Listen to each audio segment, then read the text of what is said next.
Hi, this is Maggie from Design Code Debug Repeat. Welcome to the channel. This video and the others in the Chapter 3 Problem Solving with Python playlist are an introduction to the concepts you will need to write programs with branching, or if statements. This video accompanies Problem Solving with Python Chapter 3, but it's okay if you don't have the book.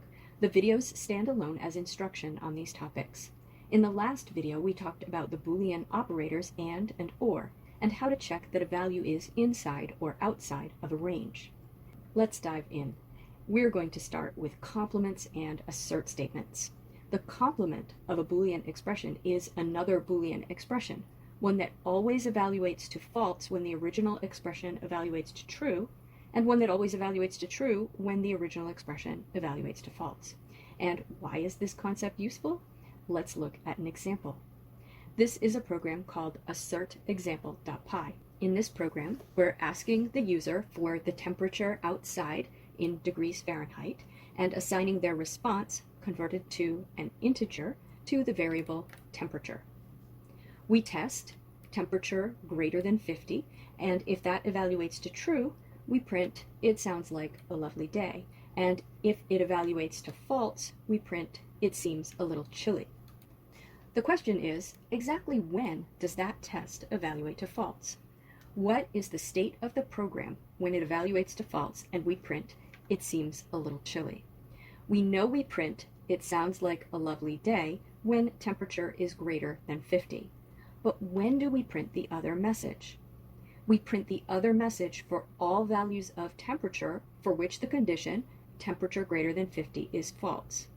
If we want to describe that with logic, then we want the complement of temperature greater than 50, the Boolean condition that is true when temperature greater than 50 is false, and false when temperature greater than 50 is true.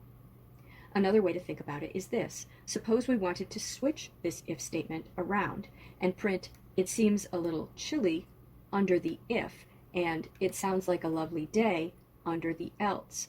What condition would we write after the if? What do you think that expression is? Come up with an answer to that and maybe write it down. Write a Boolean expression for when the else code executes, for when we print "it seems a little chilly." A natural instinct is to say when temperature is less than 50, or temperature less than 50. Less than feels like the opposite of greater than, but it isn't. Let's look at a number line. Here is temperature greater than 50. And here is temperature less than 50. There's one value for which both of these conditions will evaluate to false, and that's 50 itself. If temperature is equal to 50, temperature greater than 50 is false, so the else code will execute. So temperature equal to 50 must be part of the complement. The complement is temperature less than or equal to 50. Let's look at a table of complements. Less than and greater than or equal to are complementary operators, as we just saw. And similarly, greater than and less than or equal to are complementary operators. And hopefully it makes sense that equal to and not equal to are complementary operators, because a variable is either equal to a value or it is any other value. The complements of the logical operators and or are a little more complex. We use a technique called De Morgan's theorem to complement and or. Remember that for and or statements, there is a complete Boolean expression on the left and a complete Boolean expression on the right. To complement an and, complement the expressions on the left and the right and change the and to an or. To complement an or, complement the expressions on the left and the right and change the or to an and. This is actually easy to visualize if we look at a range checking example. In the last video, we checked if a person was born in the 80s by testing whether year of birth was between 1980 and 1989 inclusive. One way we can write that is 1980 less than or equal to year of birth, and year of birth less than or equal to 1989. The complement of that is if the person is not born in the 80s, so either before 1980 or after 1989. That looks like 1980 greater than year of birth or year of birth greater than 1989. You can hopefully see from the number line that they are complementary conditions. For every year, if it's within range, the outside range test is false, and if it's outside the range, the within range test is false. There's no year for which both are true or both are false. And if we look at the logic, we can see that on the left of each we have complementary conditions, 1980 less than or equal to year of birth, and 1980 greater than year of birth. And on the right of each we have complementary conditions, year of birth less than or equal to 1989, and year of birth greater than 1989. And one is an and one is an or. So if we apply De Morgan's theorem to either to complement it, we will get the other. Now, when do we use the complement? Sometimes you want to write the complementary condition in code. For example, if we decided that maybe a temperature less than or equal to 50 degrees is more common than a temperature greater than 50 degrees, we might want to handle the less than or equal to condition in the if. So we might want to rewrite the code with the chilly condition first. To do that properly, we need to be able to complement the condition temperature greater than 50. Or perhaps we're getting an input from the user, and we know the input must be greater than 0 for us to proceed. Then we might want to test for a bad input and print a message. To test for a bad input, we have to know the complement of input greater than 0.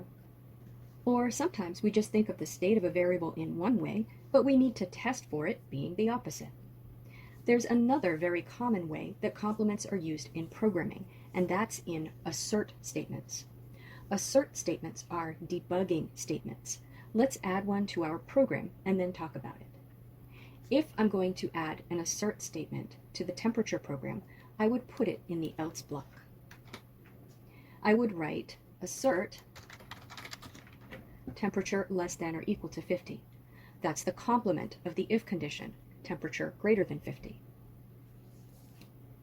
I'm asserting that if execution has reached the else block, the logical condition I wrote after the assert must be true.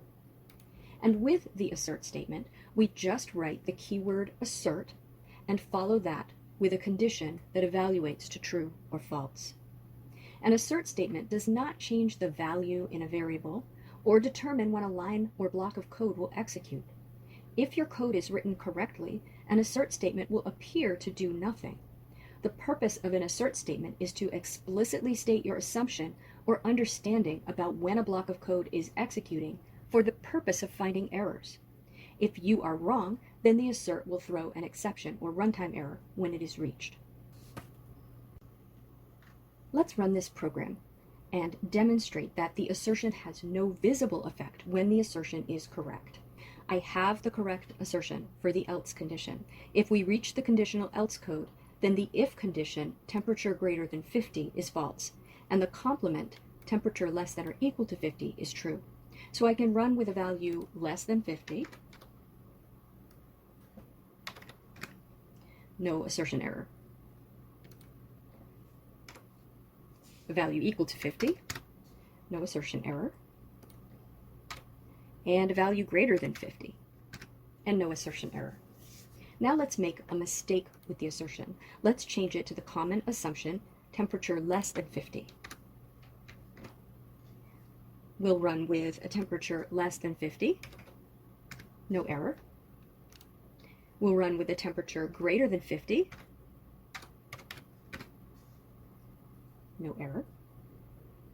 Now let's run it with 50. And Python throws an exception, an error. It says assertion error. It tells us the line,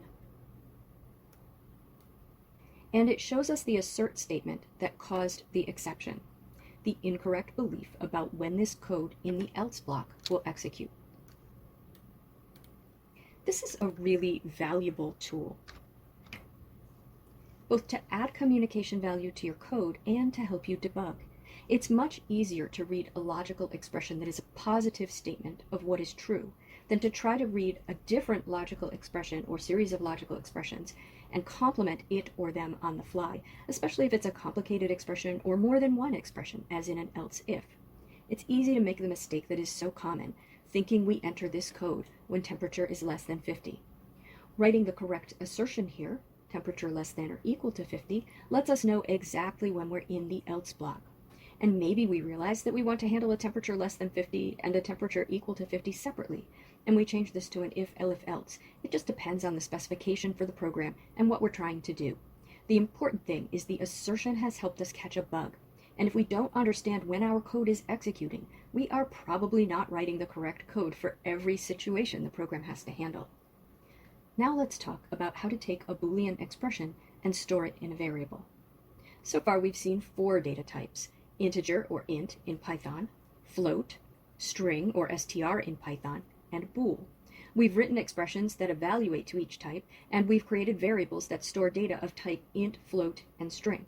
But we haven't created a Boolean variable yet. Where integers and floats hold numeric data and strings hold text, a Boolean variable can hold only one of 2 values, either true or false. Boolean variables can be very useful. They are sometimes called flags because if a variable can hold only true or false, it's like a flag that's waving or it isn't. You could also think of it as a switch that's either open or closed, on or off. Let's look at a simple example. I've renamed our original temperature program to boolvar example.py. We'll add a variable annotation, is warm : bool. That is the name of the Boolean data type in Python. We want is warm to reference true if the temperature is above 50 and false if it isn't. You may consider warm to be a different temperature, but this is just an example. Now I'm going to show you 3 different ways to set this flag variable. Let's start with the one that will probably be easiest to understand. Instead of printing messages in the if statement, we'll write if temperature greater than 50, and on the next line, is warm equals true. That's an assignment statement. We're assigning the value of the Boolean variable. And then else, and on the next line after our assert, because the assert is still correct and valuable, is warm equals false. Now, you might imagine that there's a lot more going on in this program, but at some point later in the program, we might want to test is warm and do something if it's warm. This is just a short program, but usually if there's a flag, it's a condition that might be tested many times, and it's a condition that might change. For example, imagine this is a thermostat program for a device that doesn't operate well over 50 degrees, and every second the program senses the temperature and sets the flag, and if the flag is true, the signal is sent to a cooling system to come on. Okay, so we'll simulate that with a text prompt for temperature and a text alert to turn the cooling system on. So below our if else, we'll write if is warm, print, turn the cooling system on.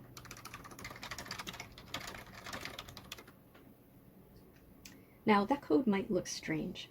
Often beginning programmers are inclined to write something like if is warm equals true. And that's not wrong, but is warm is itself a Boolean expression that evaluates to true or false. It's a very simple Boolean expression, a variable. I would urge you to try to get used to using just a Boolean variable as a condition and not comparing it to true or false, because in other programming languages, you can get into a lot of trouble by accidentally writing an assignment statement rather than a test for equality. Remember, those look very similar. An assignment statement is 1 equals sign, and a test for equality is 2. I've seen experts mix them up. So get in the habit of writing if is warm, or whatever your Boolean variable is, and not if is warm equals true, or if is warm not equal to true, or if is warm equals false, for example. And let's run the program. We'll run it with inputs of 49, 50, and 51.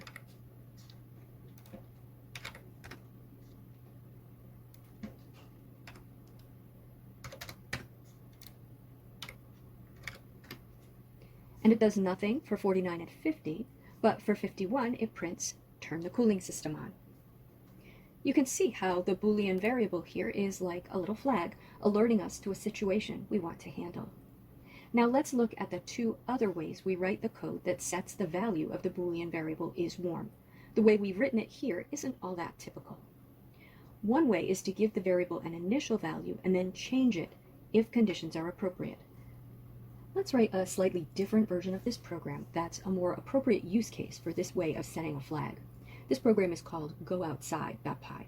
Right now the program is similar to what we had before, but instead of is warm, I've renamed the Boolean variable good conditions. I'm obtaining a temperature and then setting good conditions to true if the temperature is over 50. And then instead of turning on a cooling system, I'm printing go outside if good conditions evaluates to true. But let's imagine there are other criteria, and if any of these criteria are not met, we don't want to go outside. Let's ask the user if it's raining outside, yes or no. I'll annotate a variable rain and prompt for whether it's raining.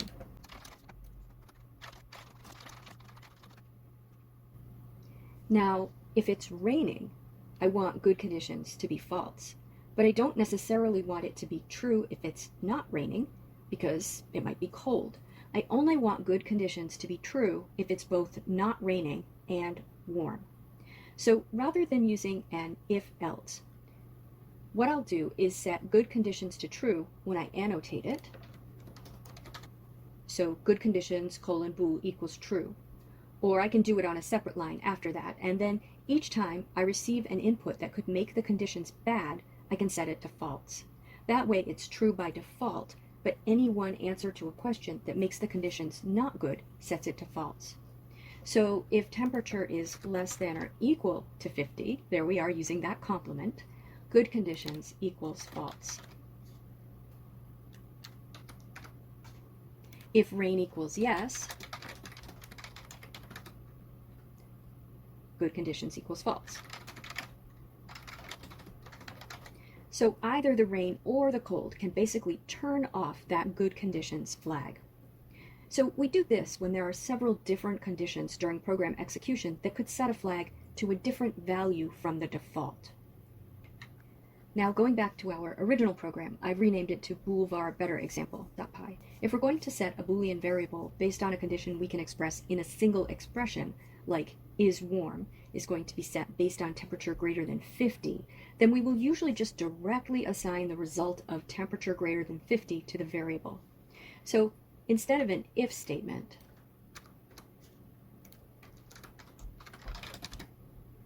we write is warm equals temperature greater than 50. If temperature greater than 50 evaluates to true, then is warm will be assigned true. If temperature greater than 50 evaluates to false, then is warm will be assigned false. This is a little hard sometimes for folks just learning programming to get used to.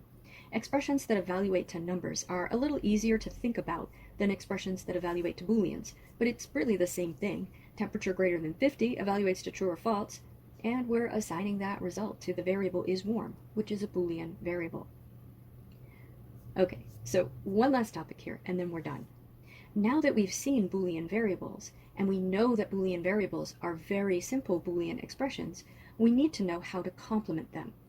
What if, instead of writing a message if is warm is true, we want to write a message if is warm is false? Then we want the complement of is warm, and we write that as if not is warm. The logical operator not, like and or, is the word not written out. In many languages, it's the exclamation point, like in the not equals operator. In Python, it's the word not. And this complements a Boolean variable. So if is warm evaluates to true, not is warm evaluates to false. And if is warm evaluates to false, not is warm evaluates to true. Now, of course, you can put not in front of any Boolean expression, but it's a poor way to complement a Boolean expression. The more negation you have in an expression, the harder it is to read. If you don't believe me, tell me quickly under what conditions this expression evaluates to false. not age less than 15 or factor greater than or equal to 3.5. In fact, to be able to evaluate that, you need to know where not falls in the order of operations. Here it is, above and or, meaning the not actually sticks to age less than 15 and doesn't complement the entire expression. If we meant for it to complement the entire expression, we'd have to put that in parentheses. But if age is 14 and factor is 3.5, can you quickly tell me if that's true or false? Maybe you can, but probably not. It's easier to see for this expression. Age greater than or equal to 15 and factor less than 3.5. That's the same expression complemented using De Morgan's theorem, and now it's easy to see that the expression evaluates to false for age equal to 14 and factor equal to 3.5. In fact, if you've read up on short-circuiting, you only have to look at age greater than or equal to 15 to know the whole expression evaluates to false. It's better if you complement Boolean expressions that involve operators using the complements we went over earlier, including using De Morgan's theorem for the logical operators and or. I'm going to end this video here, and I urge you to experiment with this. Try retyping the programs in this video from scratch without looking at them, and see if you can get them syntactically and semantically correct. Try writing some different programs that use the same concepts, such as a program with a Boolean flag to determine if you're going to take a particular course next semester based on factors such as the number of credits you're already taking, perceived difficulty of the course, and maybe the professor's my professor's rating. I've also included some auto-graded exercises in the description of this video so you can practice with the video code. Once you've mastered the concepts here, you're ready to move on.